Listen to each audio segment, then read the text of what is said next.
Hi friends, welcome to Shamees kitchen. എല്ലാവർക്കും സുഖമാണല്ലോ. ഇന്നത്തെ നമ്മുടെ സ്പെഷ്യൽ കുട്ടികൾ സ്നാക്സ് ചോദിക്കുമ്പോൾ വളരെ എളുപ്പത്തിലും രുചികരമായിട്ട് തയ്യാറാക്കി കൊടുക്കാൻ പറ്റുന്ന നല്ലൊരു ബനാന ഫ്രൈഡ് റെസിപ്പിയാണ് കേട്ടോ.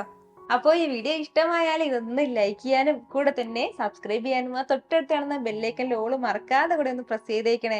എന്നാൽ ശരി, എന്തെങ്ങനെയാണ് തയ്യാറാക്കുന്നത് വേഗം ഒന്ന് കണ്ടു നോക്കാം. അപ്പോൾ നമ്മുടെ ഈ ബനാന ഫ്രൈ തയ്യാറാക്കി എടുക്കാനായിട്ട് ഞാനിപ്പോൾ 2 നേന്ത്രപ്പഴം എടുത്തിട്ടുണ്ട്. നല്ലതുപോലെ പഴുത്ത നേന്ത്രപ്പഴം. ഈ ഒരു അളവിലുള്ള പഴമാണ് എടുക്കാനായിട്ട്.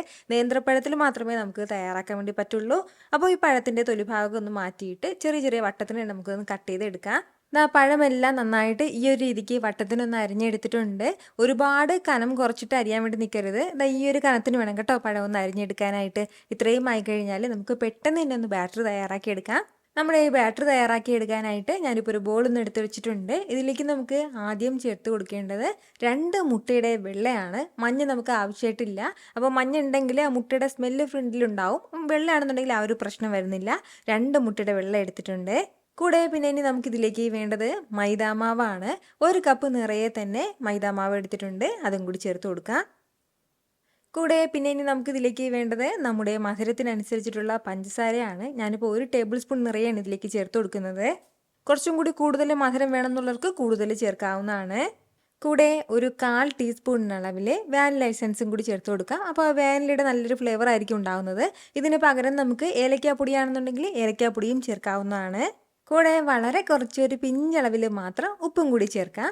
ഇനി ഇതിലേക്ക് അല്പമായിട്ട് വെള്ളം ചേർത്ത് കൊടുത്തിട്ട് നല്ല കട്ടിക്ക് തന്നെ നമുക്കൊന്ന് മിക്സ് ചെയ്തെടുക്കാവുന്നതാണ്. കട്ടയൊന്നുമില്ലാത്ത രീതിയിൽ നന്നായിട്ട് ഇതൊന്ന് മിക്സ് ചെയ്തെടുക്കാം. ഫസ്റ്റിലെ കൂടുതൽ വെള്ളം ചേർക്കരുത്, കുറച്ച് മാത്രം വെള്ളം ചേർത്തിട്ട് നമുക്കൊന്ന് യോജിപ്പിച്ചെടുക്കാവുന്നതാണ്. ഇത്രയും തിക്കായിട്ടാണ് നമ്മുടെ ഈ ബാറ്റർ ഞാനിപ്പോൾ തയ്യാറാക്കി എടുത്തിട്ടുള്ളത്. ഒരുപാട് ലൂസായി പോകാൻ പാടില്ല, അതുപോലെ തന്നെ ഒരുപാട് കട്ടിക്കും ആവേണ്ട ആവശ്യമില്ല. അപ്പോൾ ഇനി നമുക്കിതിലേക്ക് വേണമെന്നുണ്ടെങ്കിൽ ഒരല്പം വറുത്ത എള്ളൊക്കെ ചേർത്ത് കൊടുക്കാം. കറുത്ത എള്ള് ചേർക്കാം. അപ്പോൾ ആ എള്ള് ചേർക്കുമ്പോൾ കുറച്ചും കൂടി ഭംഗിയുണ്ടാകും കാണാനായിട്ട്. അത് വേണമെന്ന് നിർബന്ധമൊന്നുമില്ല, അപ്പോൾ ഞാനിപ്പോൾ ചേർക്കുന്നില്ല. ഇനി നമുക്ക് വേണ്ടത് ഇതുപോലെ ഓരോ പീസ് പഴവും എടുത്തിട്ട് ഇതിനുള്ളിലേക്ക് ചെറിയൊരു സ്റ്റിക്ക് ഒന്ന് നമുക്കൊന്ന് കുത്തി കൊടുക്കാം.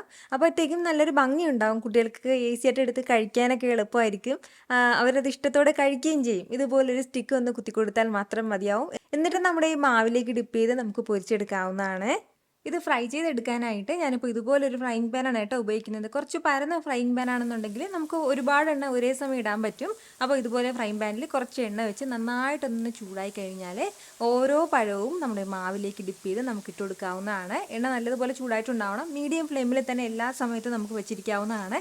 ഹൈ ഫ്ലെയിമിൽ വെക്കരുത് കേട്ടോ. മീഡിയം ഫ്ലെയിമിൽ വെച്ചിട്ട് നമുക്കൊന്ന് ഫ്രൈ ചെയ്തെടുക്കാം. വളരെ എളുപ്പത്തിലും എന്നാൽ കുട്ടികൾക്കൊക്കെ നന്നായിട്ട് ഇഷ്ടമാകുന്ന ടേസ്റ്റിലാണ് കേട്ടോ നമുക്കിത് കിട്ടുന്നത്. ഇതിലിപ്പോൾ നമ്മൾ പഞ്ചസാര ചേർക്കാതെയാണ് തയ്യാറാക്കുന്നതെങ്കിൽ ഇത് നമുക്ക് സോസിൻ്റെ കൂടെ, ടൊമാറ്റോ സോസിൻ്റെ കൂടെയൊക്കെ ഡിപ്പ് ചെയ്ത് കഴിക്കാനൊക്കെ വളരെ രുചികരമാണ്. അങ്ങനെ ട്രൈ ചെയ്യുന്നവർക്ക് അങ്ങനെ ട്രൈ ചെയ്യാം. അതല്ലാന്നുണ്ടെങ്കിൽ പഞ്ചസാരയൊക്കെ ചേർത്തിട്ട് വൈകുന്നേരം ചായക്കൊപ്പമൊക്കെ ഇതുപോലെ നമുക്ക് തയ്യാറാക്കി എടുക്കാവുന്നതാണ് കേട്ടോ. ഒരു സൈഡ് കളർ മാറുമ്പോൾ തിരിച്ചിടാൻ അങ്ങനെ വേണ്ടി നിൽക്കരുത്. നമുക്കിങ്ങനെ ഇളക്കി കൊടുത്ത് ചെറുതായിട്ടൊരു സ്പൂൺ വെച്ചിട്ട് ഇളക്കി കൊടുത്ത് നമുക്കൊന്ന് ഫ്രൈ ചെയ്തെടുക്കാം. അപ്പോഴത്തേക്കും നമ്മുടെ ഈ ബനാന ഫ്രൈ നന്നായിട്ട് ഇതൊന്ന് മുരിഞ്ഞ് കിട്ടും. ഒരുപാട് സമയമായിട്ട് മുരിച്ച് ഇതിൻ്റെ കളർ മാറ്റണം എന്നുള്ള ആവശ്യമില്ല. ഇതുപോലെ ലൈറ്റായിട്ടുള്ളൊരു ഗോൾഡൻ കളർ വരുമ്പോൾ തന്നെ നമുക്കിത് എടുക്കാവുന്നതാണ്. ഇപ്പോൾ തന്നെ നല്ല ക്രിസ്പി ആയിട്ട് ഉണ്ടാവും. ഈ ഒരു സമയം നമുക്കിത് എടുക്കാം. അപ്പോൾ ഇതുപോലെ തന്നെ നമുക്ക് ബാക്കിയുള്ളതും ഫ്രൈ ചെയ്തെടുക്കാവുന്നതാണ്. അപ്പോൾ ഇനി വീട്ടിൽ പഴം കൊണ്ടുള്ള എന്തെങ്കിലും ഒരു സ്നാക്ക് തയ്യാറാക്കുമ്പോൾ ഇതുപോലെ ഒന്നുകൂടി ചെയ്തു നോക്കൂ. എന്നിട്ട് നിങ്ങളുടെ ഫീഡ്ബാക്ക് എനിക്കൊന്ന് മറക്കാതെ അറിയിക്കുകയും വേണം കേട്ടോ. കാരണം നിങ്ങളുടെ ഫീഡ്ബാക്ക് കാണുമ്പോഴായിരിക്കും അത് മറ്റുള്ളവർക്കും തയ്യാറാക്കി നോക്കണം എന്നുള്ളൊരു പ്രചോദനം ഉണ്ടാകുന്നത്. എത്ര എളുപ്പത്തിലും രുചികരമായിട്ടാണല്ലേ നമ്മൾ തയ്യാറാക്കി എടുത്തിട്ടുള്ളത്. അപ്പോൾ ഇത് ഇഷ്ടമായാൽ ഇതൊന്ന് ലൈക്ക് ചെയ്യാനും കൂടെ തന്നെ നിങ്ങളുടെ ഫ്രണ്ട്സിനും ഫാമിലിക്കും എല്ലാവർക്കും ഇതൊന്ന് ഷെയർ കൂടി ചെയ്ത് കൊടുത്തേക്കണം. ഇതുപോലുള്ള റെസിപ്പിക്ക് വേണ്ടിയിട്ട് നമ്മുടെ ഷമീസ് കിച്ചൻ ചാനൽ ഫോളോ ചെയ്യാനും സബ്സ്ക്രൈബ് ചെയ്യാനൊന്നും ആരും മറക്കരുത്. വീണ്ടും നല്ലൊരു ഷാർ വീഡിയോ ആയിട്ട് നാളെ കാണാം. അതുവരേക്കും എല്ലാവരും ഹാപ്പി ആയിട്ടിരിക്കുക, സന്തോഷമായിട്ടിരിക്കുക, എല്ലാവരും സേഫ് ആയിട്ടിരിക്കണം. Take care friends. ടാറ്റാ.